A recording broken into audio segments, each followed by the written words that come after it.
What started as a silly childhood game ended up saving my best friend's life. When we were 8, Kala and I were convinced we were secret agents. We made up a code so we could communicate without anyone else knowing. Ordinary phrases meant something completely different. Purple flowers meant danger. Going to the library meant help me. My mom made cookies meant I'm scared. At the time, it felt genius. We kept using it through middle school and high school, mostly for dumb stuff. Escaping awkward dates, calling for backup at parties. By college, we barely thought about it anymore. But habits like that don't really disappear. Sometimes the phrases still slipped into our conversations without us even realizing it. Then one day, Kala texted me. At first, it sounded normal enough. She said she needed space. That she was leaving town for a while, and didn't want anyone worrying or trying to find her.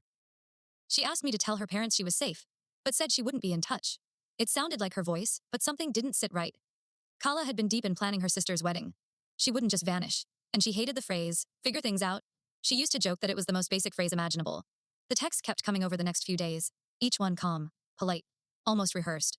She said she was exploring new opportunities, meeting new people. That some days she felt like she was in a completely different world. That's when my stomach dropped.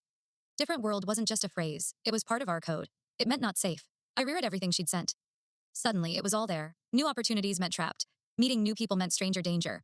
Then another message mentioned a cute place with purple flowers everywhere. Danger later? She casually said she'd been spending a lot of time at the library. Help me.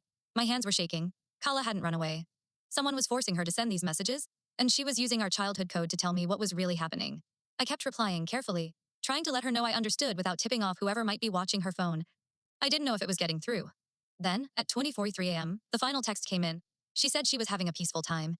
That she said hi to 47 people, and it reminded her of how we used to play pirates. That my mom would love the cookies they served. That the purple flowers were beautiful. That she spent all day at the library reading. Every single code phrase was there. Danger, help me. I'm scared. And she'd given me a location. Hi to 47. Highway 47. Playing pirates at Whitman Creek. I didn't call the police right away. I was terrified they'd think I was losing it. Talking about a secret childhood language. Instead, I grabbed my dad's hunting rifle and drove 2 hours straight to Whitman Creek. I parked down the road and moved through the woods until I saw it. A rundown cabin. Through the window, I saw Kala tied to a chair.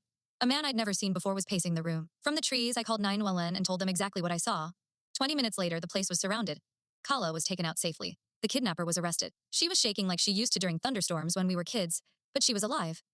The man's name was Jack. He'd been stalking her for months.